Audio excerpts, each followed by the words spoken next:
Nuclear attack की तैयारी में अमेरिका और इजराइल। ईरान पर परमाणु हमले की आशंका। यूएन डिप्लोमेट ने त्रासदी से पहले दिया इस्तीफा।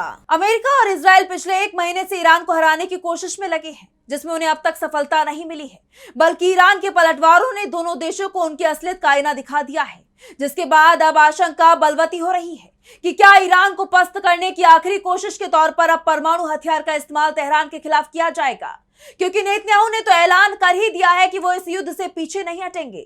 वहीं ट्रंप ने भी अगले 4 से 6 हफ्तों में युद्ध के खत्म होने की बात कही है।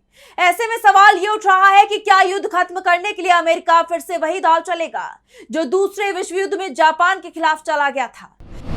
तब जापान भी झुक नहीं रहा था, तो हिरोशिमा और नागासाकी पर 6 और 9 अगस्त 1945 को परमाणु हमला किया गया।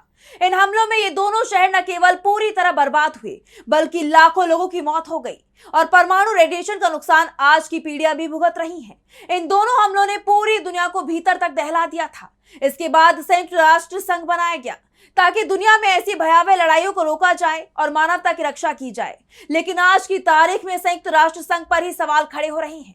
1945 के बाद ना जाने कितनी लड़ाइयां दुनिया में हुई हैं और अब ईरान में तो दूसरा जापान बनाने की धमकी अमेरिका और इजराइल की तरफ से पेश आ चुकी है। हैरानी की बात यह है कि तेहरान पर परमाणु हमले की तैयारी में अब संयुक्त राष्ट्र संघ का नाम भी आ रहा है। दरअसल संयुक्त राष्ट्र के एक राजनयिक मोहम्मद सफा ने अपने पद से इस्तीफा दे दिया है और इस अंतर्राष्ट्रीय संस्था पर आरोप लगाया है कि वो ईरान में परमाणु हथियारों के संभावित इस्तेमाल वाले हालात की तैयारी कर रहे हैं। तो क्या अब संयुक्त राष्ट्र संघ ने अपने उद्देश्यों को पूरी तरह शक्तिशाली देशों के सामने गिरवी रख दिया है? क्या वाकई ईरान पर परमाणु हमले की तैयारी हो रही है? और इसी पर आज हम अपनी स्पेशल रिपोर्ट में करेंगे बात। नमस्कार, मैं हूं आंचल।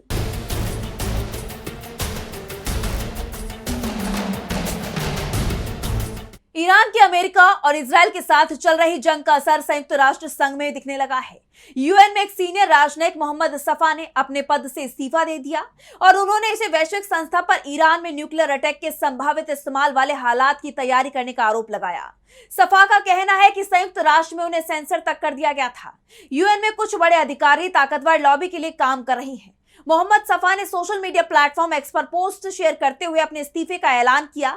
इस पोस्ट के साथ उन्होंने एक पत्र भी साझा किया, जिसमें उन्होंने अपने इस फैसले की वजह बताई है। मोहम्मद सफा ने एक्स पर पोस्ट शेयर करते हुए बताया कि उन्होंने काफी सोच विचार करने के बाद ही ये फैसला लिया है। सफा ने यह भी दावा किया कि संयुक्त राष्ट्र के कुछ वरिष्ठ अधिकारी एक ताकतवर लॉबी के इशारे पर काम कर रहे हैं। मोहम्मद सफा ने आगे लिखा, मुझे नहीं लगता कि लोग इस स्थिति की गंभीरता को समझ पा रहे हैं, क्योंकि यूएन ईरान में संभावित परमाणु हथियारों के इस्तेमाल की तैयारी कर रहा है। सफा ने एक्स पर एक तस्वीर शेयर करते हुए बताया, ये तेहरान की एक तस्वीर है। ये उन अनपढ़, दुनिया न घूमे हुए, कभी सेना में न सेवा दिए हुए युद्ध प्रेमी लोगों के लिए है, जो इस पर बमबारी करने के ख्याल से भी अपनी जबान चाट रही हैं। सफा ने आगे बताया कि ये कोई कम आबादी वाला रेगिस्तान नहीं है। यहाँ परिवार है, बच्चे हैं, पालतू जानवर हैं, आम मेहनतकश लोग हैं जिनके अपने सपने हैं। युद्ध चाहना एक बीमार मानसिकता है। मोहम्मद सफा यही नहीं रुके, उन्होंने आगे कहा कि तेहरान लगभग 1 करोड़ यानी कि 10 मिलियन लोगों का शहर है। जरा कल्पना कीजिए कि वॉशिंगटन, बर्लिन, पेरिस, लंदन या किसी भी ऐसे शहर पर परमाणु बम गिरा दिया जाए। सफा ने बताया कि इस जानकारी को लीक करने के लिए मैंने अपना कूटनीतिक करियर छोड़ दिया। मैंने अपने कर्तव्यों को निलंबित कर दिया ताकि मैं मानवता के खिलाफ इस अपराध का हिस्सा ना बनूं और ना ही इसका गवाह बनूं। ऐसा मैंने परमाणु शीतकाल यानी न्यूक्लियर विंटर को रोकने की कोशिश में किया, इससे पहले कि बहुत देर हो जाए। सफा ने यह भी बताया कि कल संयुक्त राज्य अमेरिका में लगभग 1 करोड़ लोगों ने कोई राजा नहीं यानी नो किंग्स के नारे लगाते हुए विरोध प्रदर्शन किया। परमाणु हथियारों के इस्तेमाल की संभावना को बहुत गंभीरता से लिया जाना चाहिए। बता दें कि मोहम्मद सफा संयुक्त राष्ट्र में पैट्रियोटिक विजन, जिसे पीवीए के नाम से भी जाना जाता है, उनके मुख्य प्रतिनिधि के तौर पर काम कर रहे थे। पीवीए एक अंतर्राष्ट्रीय संगठन है जिसे संयुक्त राष्ट्र की आर्थिक और सामाजिक परिषद में विशेष सलाहकार का दर्जा हासिल है। संयुक्त राष्ट्र पर्यावरण कार्यक्रम के चैंपियंस ऑफ द अर्थ के मुताबिक सफा साल 2013 से ही पैट्रियोटिक विजन ऑर्गेनाइजेशन के कार्यकारी निदेशक के पद पर थे। साल 2016 में पीवीए ने उन्हें संयुक्त राष्ट्र में अपना स्थायी प्रतिनिधि बनाने के लिए नामित किया था। सोशल मीडिया पर अपने पोस्ट और साथ में साझा किए गए पत्र में सफा ने कहा है कि उन्होंने काफी सोच विचार करने के बाद ही ये फैसला लिया है। उनका ये दावा भी है कि संयुक्त राष्ट्र में मौजूद कुछ वरिष्ठ अधिकारी एक ताकतवर लॉबी के इशारे पर काम कर रहे हैं। ईरान की राजधानी तेहरान की एक तस्वीर के साथ अपने पोस्ट में सफा ने कहा है, मुझे नहीं लगता कि लोग इस स्थिति की गंभीरता को समझ पा रहे हैं, क्योंकि संयुक्त राष्ट्र ईरान में परमाणु हथियारों के संभावित इस्तेमाल की तैयारी कर रहा है। यूएन से इस्तीफा देने वाले सफा ने कहा कि वो 2023 में ही इस्तीफा देना चाहते थे और 3 साल तक उन्होंने सब्र रखा। उन्होंने कहा, अभी कदम उठाएं, इस संदेश को पूरी दुनिया में फैलाएं, लोगों को सड़कों पर उतरना होगा, हमारी मानवता और हमारे भविष्य के लिए विरोध प्रदर्शन करना होगा। इसे केवल आम लोग ही रोक सकते हैं, इतिहास हमें जरूर याद रखेगा।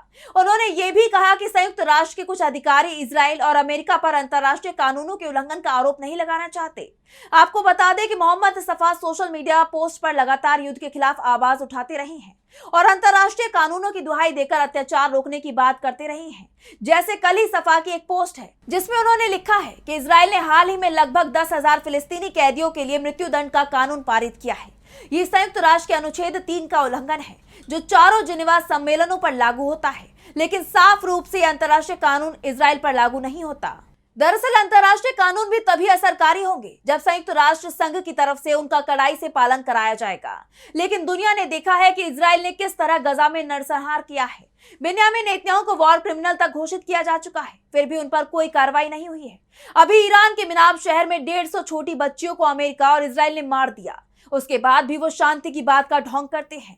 ऐसे में यूएन को जो कड़ाई दिखानी चाहिए थी वो नहीं दिखाई जा रही है। ऐसे में मोहम्मद सफा के आरोप हैरान नहीं करते हैं। सफा का यह दावा भी है कि संयुक्त राष्ट्र ने उन्हें अकेला छोड़ दिया और उन्हें तथा उनके परिवार को जान से मारने की लगातार धमकियां भी मिली थी। उनका कहना है कि संयुक्त राष्ट्र में उन्हें सेंसर कर दिया गया, खुद संगठन की तरफ से नहीं बल्कि कुछ वरिष्ठ अधिकारियों द्वारा, जिन पर उन्होंने आरोप लगाया कि उन्होंने उस लॉबी की सेवा करने के लिए अपनी ताकत का गलत इस्तेमाल किया। मोहम्मद सफा की आरोप काफी गंभीर है, हालांकि संयुक्त राष्ट्र ने इस पर कुछ भी नहीं कहा है। ऐसे में अब इस बात की भी चिंताएं बढ़ गई हैं कि क्या वाकई कोई परमाणु हमला होने वाला है, क्योंकि ऐसा हुआ तो ईरान तो पूरी तरह बर्बाद हो ही जाएगा। उतनी ही तबाही उसके पड़ोसी देशों में भी देखने को मिलेगी।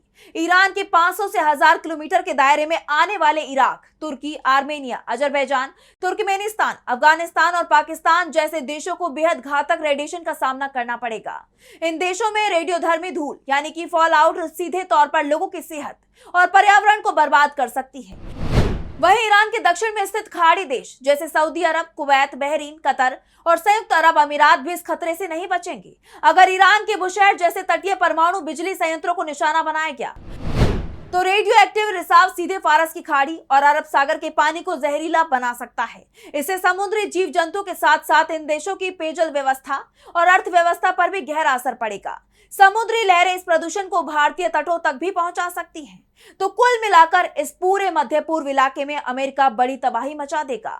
इसलिए अब ईरान के खिलाफ अमेरिका का साथ देने वाले देशों को सोचना होगा कि क्या ट्रंप और नेतन्याहू को ऐसी बर्बादी की इजाजत देनी चाहिए। तो फिलहाल इस स्पेशल रिपोर्ट में बस इतना ही। वीडियो पसंद आया तो लाइक करें, साथ ही हमारे चैनल को सब्सक्राइब करें। नमस्कार।